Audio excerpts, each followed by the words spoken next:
Mga kalingap, suportahan natin ang Teacher N, isang kalingap reactor ng Kalingap Radyo Balitaan, Teacher N YouTube channel.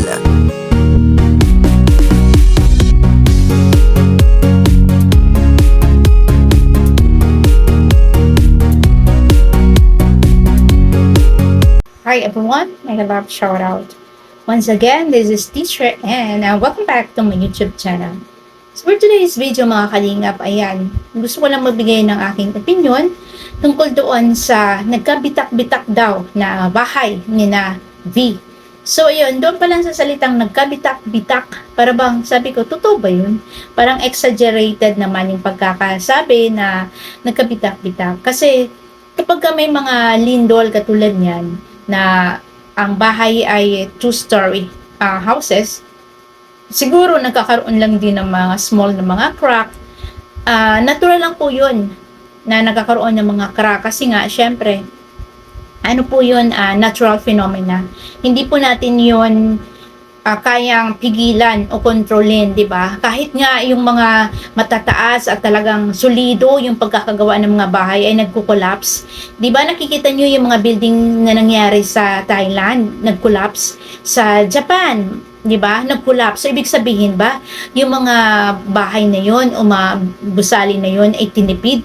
Kasi ito ang konklusyon ni Mang Iking ay tinipid daw yung babahay ni na V.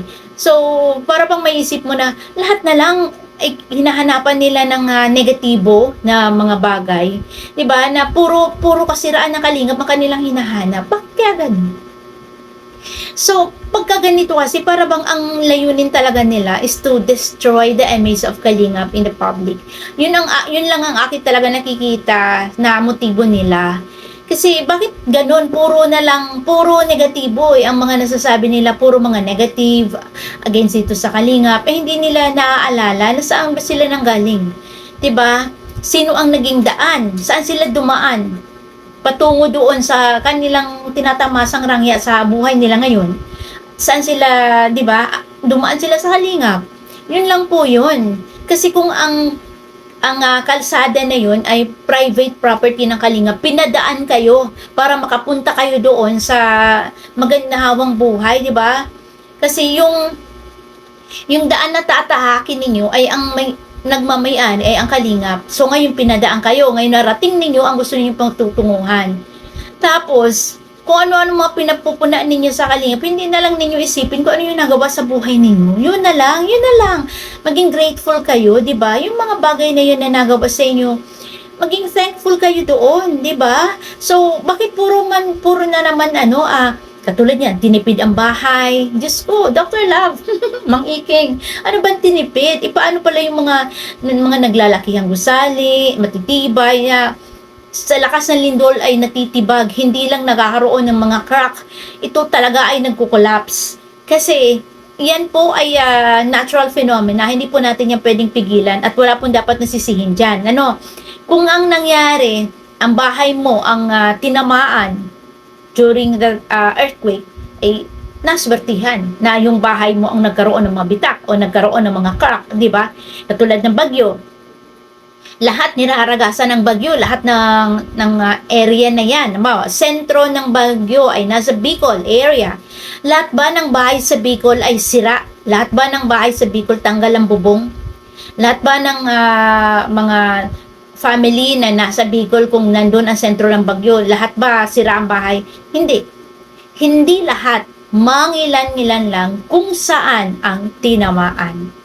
So nagkataon siguro itong bahay ni Naviance ang tinamaan nung lindol. Doon nagkaroon ng medyo malakas yung pag-shake.